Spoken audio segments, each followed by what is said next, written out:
You're listening to Stealing from Wizards, Volume 4, Arson, by R.A. Consul.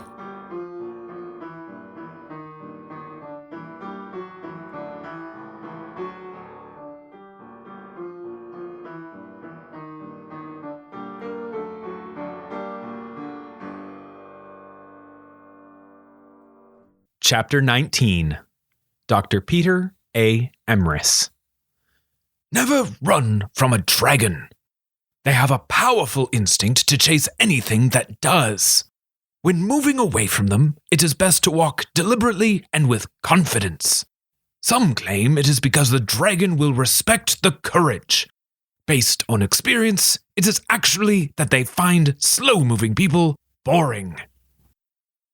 Over the coming weeks, it became clear that well wishes from a Norn were insufficient encouragement to teach a half-luton how to blink.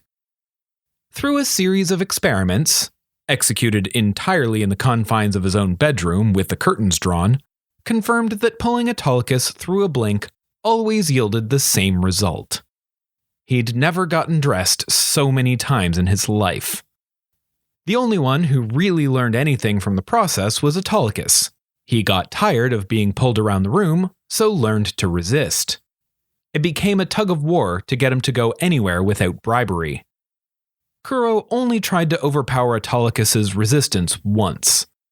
It resulted in what was best described as flickering. It was best described that way because it sounded dramatic and concealed just how uncomfortable it had been and the quantity of vomit he'd had to mop up. It was not an experience either was keen to repeat. He did attempt to do it by himself. Standing alone in his bedroom, with nothing happening while he had a million other things to do, however, lost its shine pretty quickly. Looming pre-solstice assignment deadlines demanded more time than he had to spare without wasting any trying to do the impossible. Even so, the idea gnawed at the edges of his thoughts. A new challenge presented itself as he turned his focus to his schoolwork, which seemed to grow as the days shrank. In previous years, his friends would drag him kicking and screaming through the work. Charlie was the one actually kicking and screaming, but Kuro was dragged alongside regardless.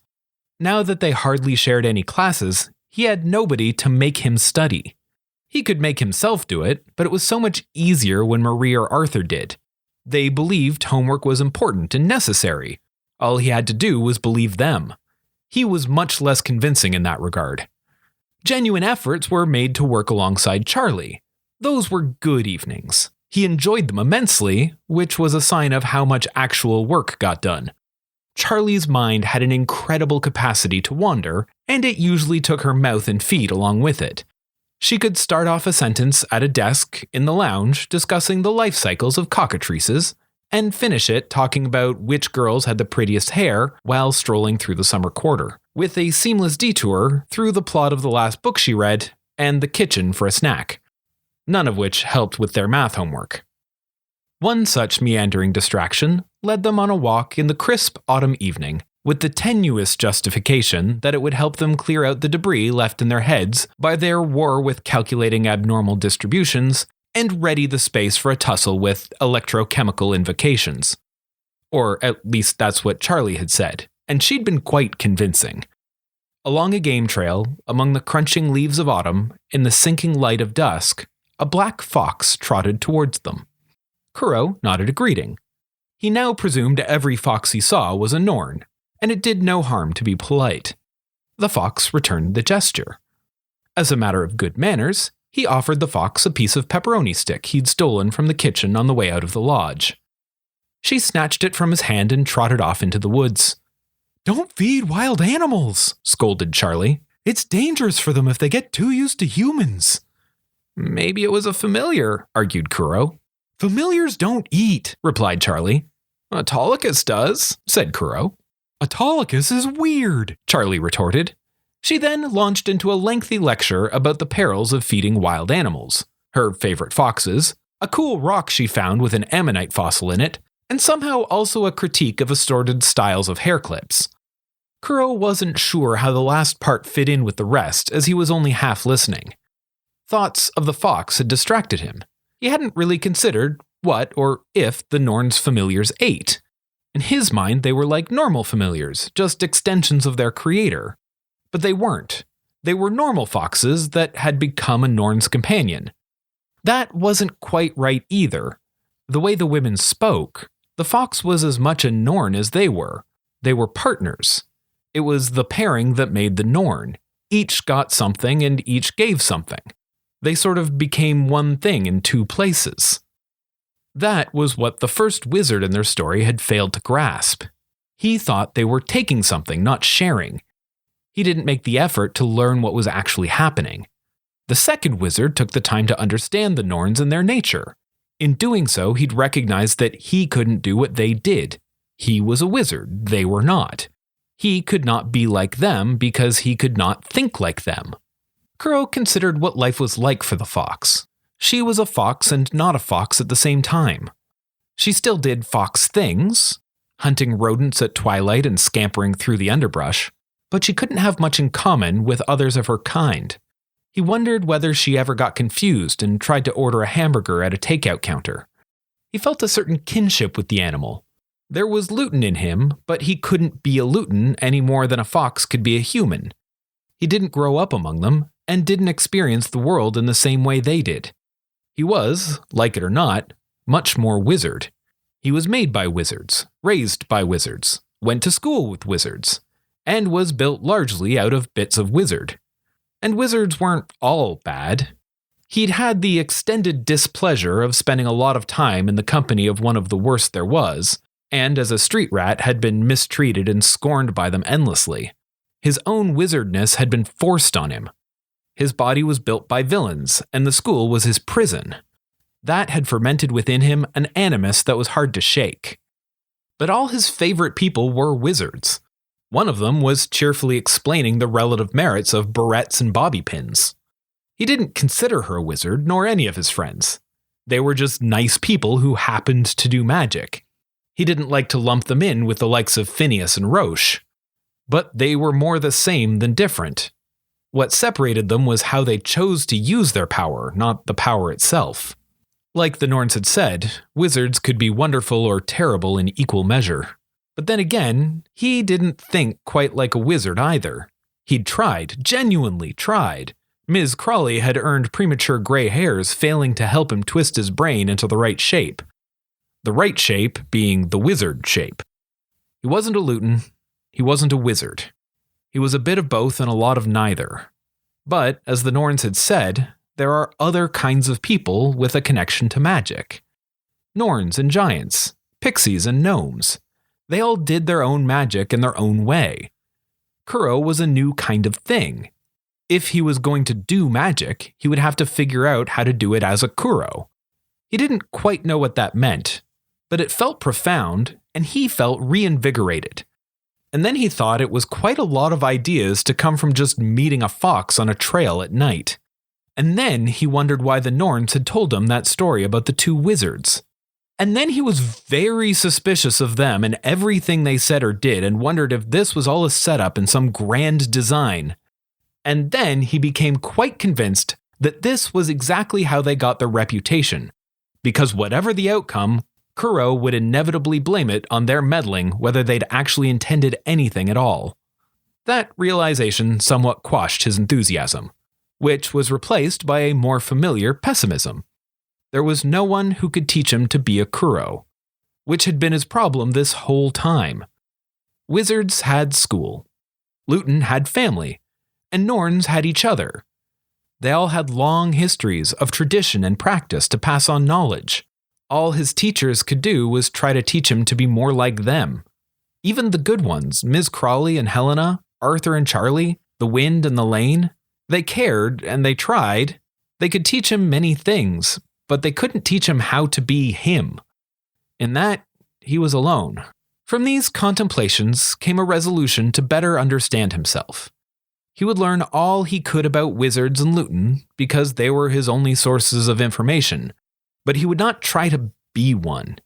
He could learn to be him by understanding the ways he wasn't them. That is all to say, he didn't get his spellcraft assignment done that night. While helping to cook breakfast the next morning, Kuro began his quest of self-discovery with a simple question to the kitchen lutin. When do lutin learn to blink? We don't learn it, said Kettle, one of the elder women among the lutin who rotated through the lodge. We just do it, like swallowing. That wasn't a promising start. He'd gotten a similar answer from Bindle when he'd asked years ago. He'd assumed that the learning just happened before the little lutin could remember. He'd been kidnapped quite young. We have to be careful with the newborns not to take them too many places, added Splint, an infrequent member of the staff whose ability to actually clean a dish left something to be desired. Elsewise, they might pop up somewhere dangerous or be crying where nobody can hear them. It's a nightmare when they start walking, said Verdant, and then regaled the kitchen with tales of his daughter, whom he called the escape artist. She had an incredible ability to get in and out of anything she wasn't supposed to. This was all very interesting, but not very helpful. They couldn't explain how to blink any more than he could explain how to breathe. He was asking the wrong questions. He tried another angle. Why do you think wizards can't blink? That earned a bit of laughter. He might have asked why fish don't play piano. Then again, wizards were well known for copying other people's magic. Somehow, they'd never worked out blinking. The lutin were puzzled, but he did get an answer from an unexpected corner. Because a wizard knows where he is and knows where he isn't. It was an ancient, whisper-thin voice, rarely used and rarer heard. Old Pete, sitting in the corner of the kitchen peeling potatoes, with his long white beard thrown over his shoulder, spoke. He was, in theory, the wizard in charge of Autumn Lodge. He delegated almost all that responsibility to the students and made himself nearly invisible most of the time. He just faded into the background of the lodge, ever present but never interfering. Having him join a conversation was like having the refrigerator express an opinion. It is the knowing that is the problem. Thinking and believing we can change. Knowing is fixed. And that was the end of it. He went back to peeling his potatoes with his ancient and bony fingers, fading back into the scenery. There was wisdom in his few words, and not just because they came from an ancient man with a long beard and sounded mysterious and sage. Old Pete had spent more time in the company of Luton than any other wizard Kuro was aware of. Have you tried? Asked Kuro. Pete gave something of an affirmative bob, though he might have just been shifting in his seat. Any further efforts to extract information from the man resulted only in glances through hooded eyes at the skillet Kuro was meant to be attending to. The next day, he found a library book leaning on his door. It was the sort with a hard cover wrapped in burgundy linen, with a title in fancy gold leaf but plain font that was a signature of impenetrably academic writing. The first dozen pages were well worn, the title having clearly drawn frequent interest. But past that point, the spine was hardly cracked. It was called On the Theory and Practice of Teleportation by Dr. Peter A. Emrys. There was no mystery as to why previous readers had stopped reading after the introductory chapter. It ended with a very conclusive statement that a wizard could not teleport themselves or anything else, and that the following 200 pages would demonstrate in rigorous detail why that was the case. But Kuro could blink. He knew he could. That meant he could probably also teleport, which was a wizardly way of saying the same thing but with more syllables. Most of the book was filled with mathematics that were well beyond him, but he could make some sense of the scant sentences between pages of equations and diagrams. Successful teleportation required the simultaneous convergence of several factors. The first, a firm understanding of the limits of the subject. That is, where the person started and ended. That was the problem with using Autolycus. The raccoon understood his fur and whatever he was holding to be the extent of him. Clothing held no purchase in his mind, and so did not travel with him, although a chocolate bar could because he understood it to be his.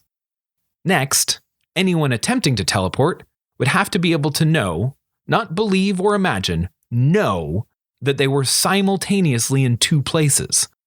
They were not traveling. They were briefly in two places at the same time, and the universe would resolve that logical conflict on its own. Finally, there was a catalyst for the magic to which wizards had no access. Wizards could bend and stretch magical fields, warping space within it. Luten were able to fold it. The difference was that of silly putty and origami. Some speculation was given to the possibility of creating a wand or other device with a novel material and enchantment that could mimic the effect. But 3 chapters were devoted to demonstrating why that was both unlikely and unwise to try. It was vastly easier to tear the world in half or conjure a black hole than to teleport. He pored over the book well into the night, trying to pull more meaning from the math. He felt that hidden in its pages was a description of the gap between Luten and Wizard, the one he fit inside. That is to say, he didn't get his spellcraft assignment done that night either. "You look tired," Charlie said after he hauled her out of bed, got her dressed and outside, and shoved a fresh bagel into her hand for the breakfast she'd slept through. "Were you up late doing homework? That's what you get for taking hard courses. Applied spellcraft is great because almost everything is done in class, and maybe at most you have to practice some invocations a bit, but I don't think I've written a single thing down all term." "I was up late not doing homework," he said, trying to shake the sleepiness from his mind before flying. Charlie lit up with joyful misunderstanding. "Finally! I thought you'd both die of old age before you gave in. I'd better be the first one you told. How late were you two up together not doing homework?" Kuro was drowsy, but not so drowsy as to miss scandalous implications in whatever nonsense she was spewing. "What are you talking about? No, who are you talking about? I wasn't with anyone. I was reading a book." "Oh, was it a good one?" she asked with innocent curiosity, completely avoiding his questions. "I don't know yet. You probably wouldn't like it. There aren't any sword fights." She had very nearly derailed his line of inquiry, but he had a moment to find the tracks again as she mounted Henrietta and buckled herself into the saddle. "What did you mean about me giving in?" She motioned to indicate her mouth was full and couldn't possibly say anything. When she'd chewed enough that she could no longer make that excuse, she said, "Can't talk, gonna be late for class." Since when did Charlie care more about going to class than talking? This was unnatural. He tried to catch her in the hallway between lessons, but she was incredibly slippery when she needed to be. She surrounded herself with other people or dipped into the washroom to avoid him. He finally caught up with her at dinner, which he withheld until she yielded. "I can't tell you," she said as she tried to snatch the bowl of sweet potato pasta from him. "I shouldn't have said anything at all. She told me to keep it a secret, and she'd probably murder me if I said anything." And then she added 2 more words that utterly ruined his ability to pry further, which would make him a hypocrite and villain for even trying. "I promised!" Thank you for listening to Stealing from Wizards. If you liked our show, please consider rating or reviewing on iTunes. If you want to support this podcast or just can't wait for the next chapter, the full book is available on Amazon, Kobo, and Indigo. Our theme music was written by Camille Saint-Saëns, transcribed by Franz Liszt, performed by Rebecca Verdun, and used with permission. This episode was produced by Jim Tigwell.